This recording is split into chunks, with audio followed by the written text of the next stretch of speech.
Hi, this is Pete Fernbaugh. Welcome to Trinity Talk.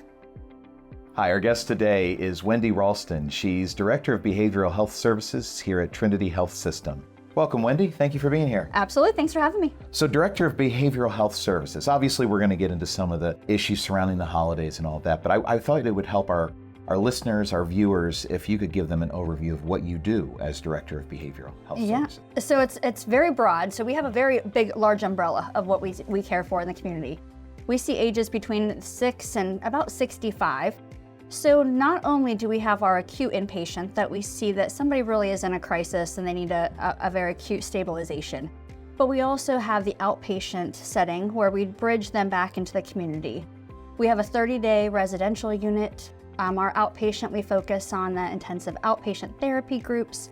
We do individual counseling, and then we're also in a couple school districts here in the community, Indian Creek High School, middle school, and then also Buckeye Local School District. So the services you offer, they're just not limited here to the healthcare setting. You branch out into the community. What is some of the work that you do in schools? So a lot of that is really just focused on individual therapy. A lot of times these children, they may be going through things. So middle school's a rough age for anybody really. In high school we see a lot of, it's time for midterms and exams and things like that.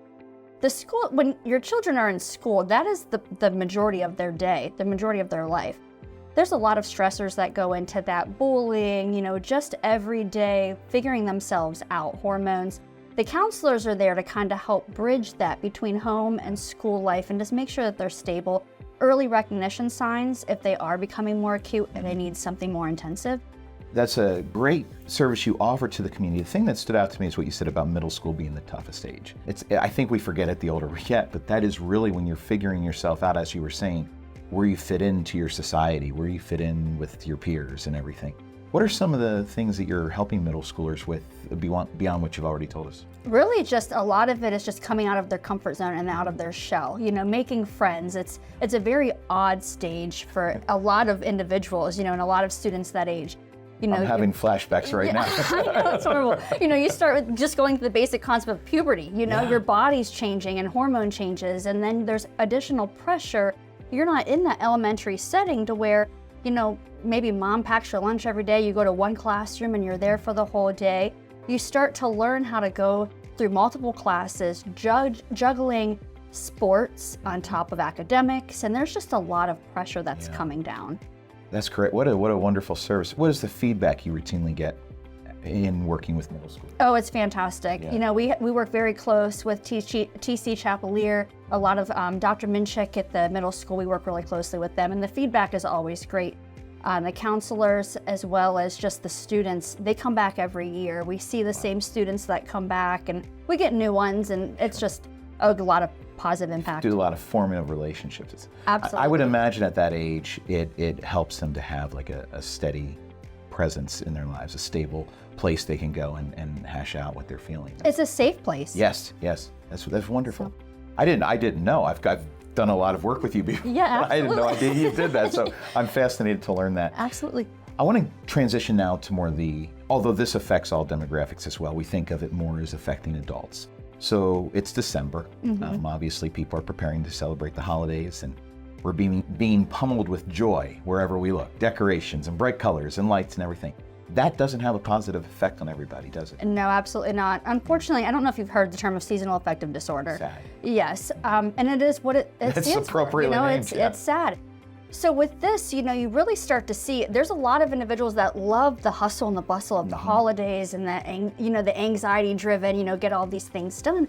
But some individuals that really burdens them, social media is a huge factor. Everybody posts on about all their beautiful family holidays and their Christmas and how all the gifts that they give their children. Decorations, perfect. Everything is my perfect life. No one posts about how horrible their day was or that they didn't pay their rent for 2 months because they're trying to afford Christmas, So when individuals see these things on social media, they start to feel a little down with themselves and they start to wonder, what am I doing wrong? I can't afford all of these nice things. I don't have the time. Some of it's just loneliness. Sure. And we we don't have the social circle. Absolutely. There's nowadays families are so spread out across the country. not having that immediate family wholesome circle anymore, and it's, well, medical workers or family in different states, you don't have that normalcy of the traditional holidays anymore. When do you see SAD starting? Because I guess you could say the holidays start with Halloween, but not really. More like Thanksgiving seems, well, of course it gets earlier and earlier every year, but it seems like Thanksgiving, that's when all the anxiety kicks into gear. Really, yes. And I Black guess if Friday and all that, yeah, I guess we focused on the holidays because we were talking about December and Christmas, but it really, the change of season is really when we see it. Fall to spring, generally, we see it right when the time changes again, and we have the less light hours during the day. Unfortunately, that plays a huge role in someone's mental health. Not only mental, but physical. The weather gets cold, so anybody who is elderly or arthritis, things like that, creates a lot of body pain, which then just potentiates depression and anxiety. So with the change, I noticed this year, it seemed that daylight savings time came right when all the leaves had fallen off the trees. So everything that makes fall beautiful, and makes us look forward to it, kind of goes away. It's all dark. it gets dark, it gets gray. So someone comes to you with this, and we can go from the seasons, also include the holidays in our discussion here, of course, but someone comes to you, do they know they have SAD? Not always. A lot of times they rely on family members or friends to notice something's just a little off with you. You're being more seclusive to yourself, you're isolating, things that you generally would like to do, you have that lack of interest. Eating habits change. So you have to kind of rely on, your surrounding individuals to help navigate that. But then also being comfortable to talk to them as well if they notice things are changing. Be open to say, hey, I'm just not really feeling myself. How does it affect most people so people know what to look for? Generally, you just start to feel tired. Sure. You have no energy, maybe lack of appetite. You're just really kind of want to sit in your house and not do anything. Your socialization just really decreases. It's the exact opposite of what everyone expects you to do at this time of year. Absolutely, absolutely. So that really could be a red flag. Now, some individuals just know this is a pattern for me. Every year I start to go through this. And that's important because if you know that you have these patterns that start, maybe early recognition and saying, okay, I know that these traditionally happen to me now. Right. Maybe I can start doing something else to be proactive so this doesn't get to this, this point of isolation. The one thing I was wondering listening to you is, so yes, the holidays, I get all of that, but it's also easy to fake it through the holiday season. Do you notice in your expertise, do you notice that after the holidays, it presents for a lot of people, like after all the hustle and bustle is over, the things to look forward to, and then we enter into January, and Lord help us, February, and it gets farther into winter, and then there's that curve before you hit spring. That's a really long period of time. It's 60 or 70 days. Do you find that it kind of presents after the holidays for some people, or maybe they bury it until after the holidays? Actually, we do see an increase as well, and a lot of that is, you prepare for a big race. You have all this energy, and you're so excited. Your endorphins are going, everybody's happy. After the holidays are gone, the kids go back to college. You kind of get back into that routine. It's cold, the decorations come down, and it's just dreary. And then you start to feel loneliness again because you don't have that family and friends around to celebrate all these holidays, and you just feel alone again. That makes perfect sense. So we've talked about what you notice, what people can keep an eye out for, reclusiveness, isolating themselves, sleeping a lot, not participating in activities they find. Basically, these signs you look for other mental health conditions. So we've talked about how to kind of anticipate the problem or diagnose it. What do you do for folks with SAD? So really we're an outlet. A lot of times we try to catch it on an outpatient setting to where they don't need to be an inpatient, or in the schools. We have open dialogue with families, the individual, and then also, if it is school, we talk to the parents, the student, and then the school officials, teachers, get them involved with things. If it's an adult or, an older child, just having open dialogue and just inviting people to do things. So if it's a family member, you invite them out to dinner. You know when they're going to be a little bit lonely. You say, hey, let's go grab a bite to eat. Let's go shopping. Let's get out of the house. Just try to force them to be motivated. We've also noticed where, we've given different coping, and just type of self-awareness, light therapy is a huge thing that we promote. Even if you don't have the light box per se, 20 to 30 minutes of light, natural light a day really helps. In the mornings when you're getting ready for work, or if you're sitting around and, older population who aren't working anymore, you're watching the news, try to sit in front of the window. Even just having that natural sunlight will really help. We talk about diet and exercise. Sure. When you exercise, you get those endorphins going. You naturally start to feel good. You have higher energy. Vitamin D, it really helps bring those cortisol levels down. Cortisol is your stress hormone. So if that's high, you're going to feel anxious. You start to feel depressed. So just having a well, healthy, balanced diet and exercise. So it's common sense, but I think what can get lost in that, it's common sense that takes care of it. What gets lost is and those of us who've been through it can attest to this, your mind isn't always clear enough. Correct. To understand the common sense solutions. So and you mentioned open dialogue twice. Is that why the open dialogue is so important? Because the brain is just cloudy. Absolutely. And sometimes you don't feel, maybe you don't notice that you're Sure. feeling down. Maybe you just may just feel a little off, but if it tends to come in slower, it's just a slower progression downward. So you may not have that self-awareness. So that open dialogue that I keep referring to is just getting rid of that stigma. Family and friends needing to realize that this is a real thing. It's not somebody just not wanting to get out and go do something. It is real. And they may need you a little bit more. They may seem needy, or whatever it may be, but they need that awareness from you.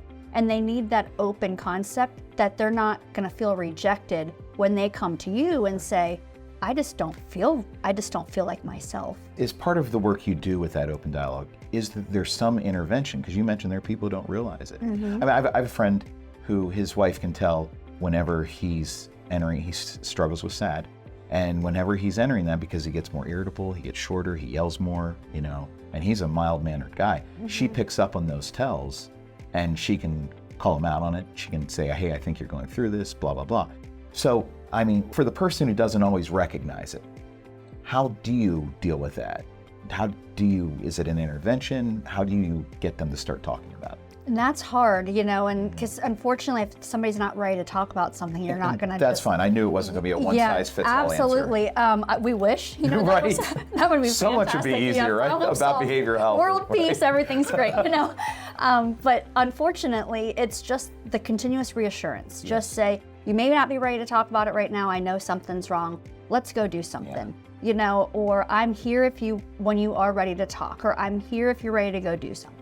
One thing I was told once is, for those who may struggle, and I think we need to bring this into the conversation, SAD can be so serious that people experience suicidal ideation. Absolutely. And I think I was told once that you need to have 5 people you can call on at any time of the day or night, and if you're feeling anything resembling suicidal ideation or depression or anything like that. Recommend the same thing for those going through SAD? We do, and actually one thing that we do, if we recognize somebody going through SAD and they're not quite at that point yet, Right. we do safety plans. And so we'll talk about what are your 5 things that you really enjoy about yourself, and maybe that will help bring them out of a spiral. They'll focus on those 5 things only, or 5 people that you can count on, and we put contact information for those 5 people on this safety plan.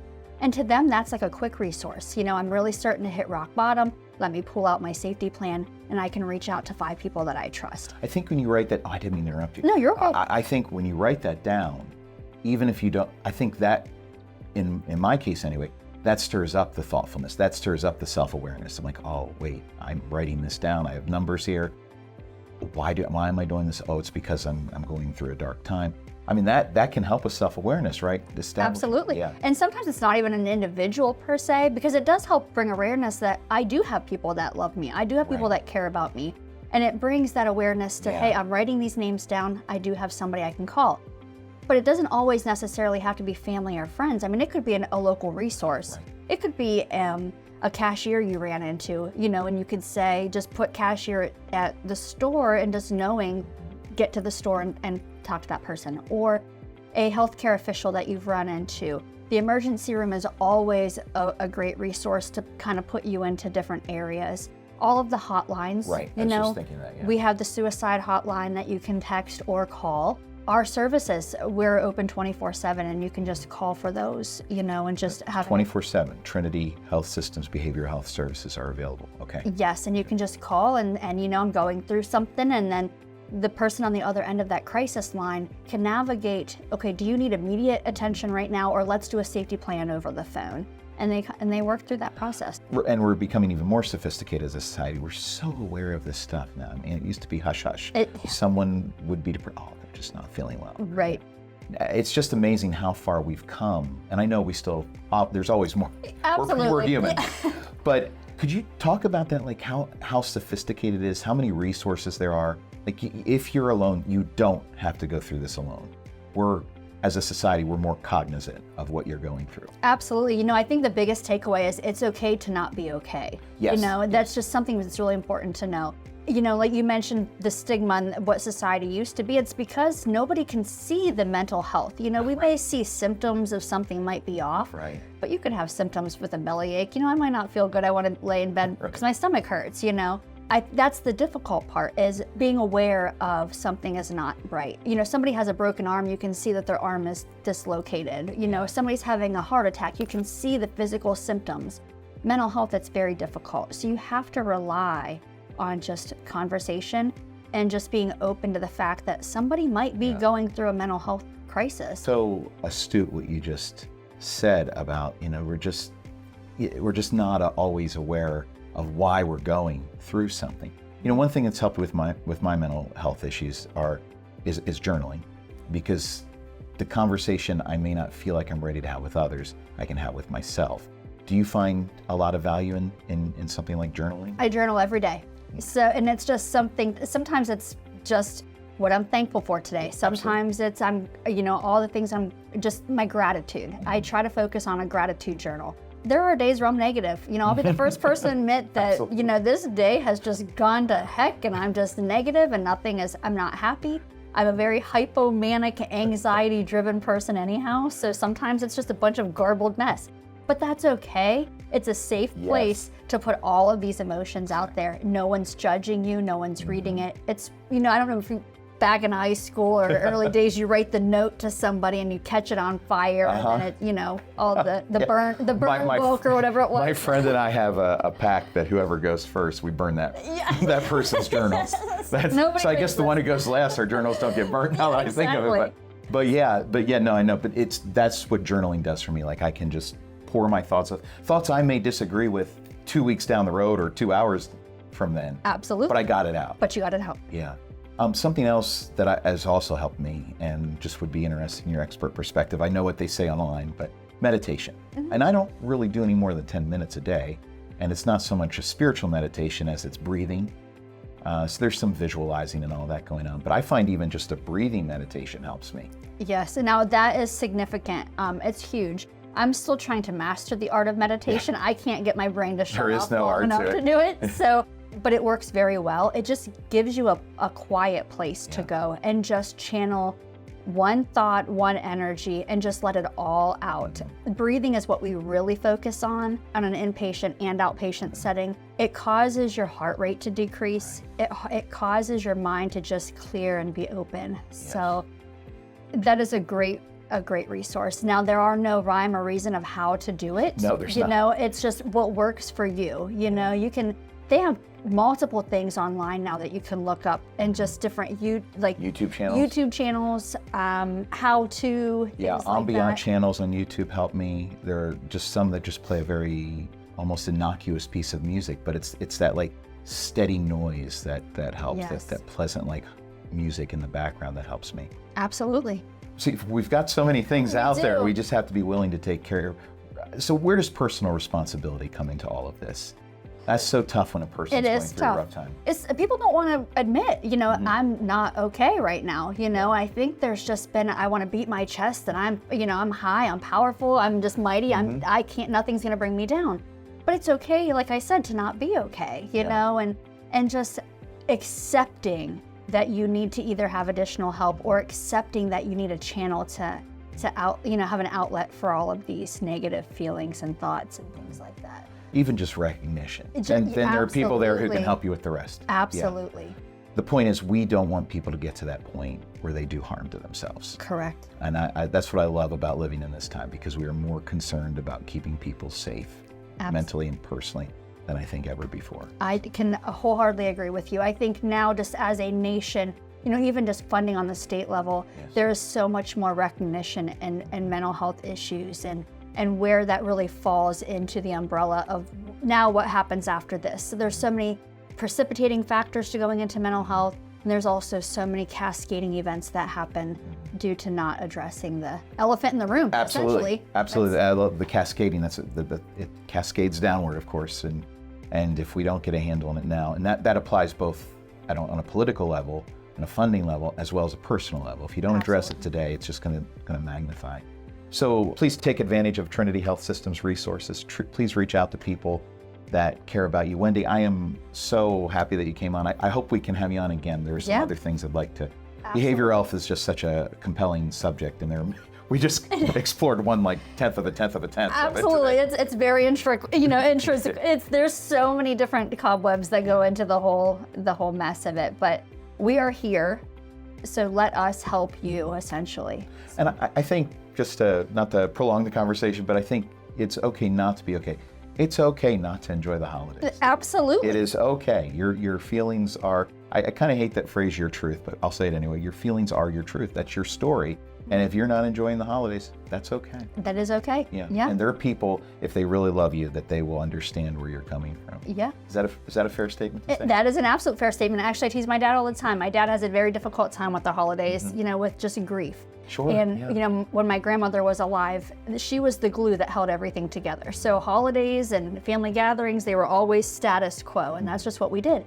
And when she had passed away, it kind of just fell off a little bit. We tried to keep it together. So I tease my dad all the time about being the Grinch, and he's kind of gotten a little bit more positive with it. His heart has grown a few sizes. He may dress up like the Grinch at Christmas time, but it's whatever it works. Maybe that brings him joy. Yes, but it's just us knowing that Dad's not feeling himself right now, and it's okay, and just accepting him knowing that you're accepting it and you're okay with it. Absolutely. All right. Well, thank you so much for coming. Yeah, I hope you have a wonderful holiday season. Absolutely. You as well. Thank you so much. No problem. And we hope you enjoy, and we hope you'll join us again next time. Thank you for watching.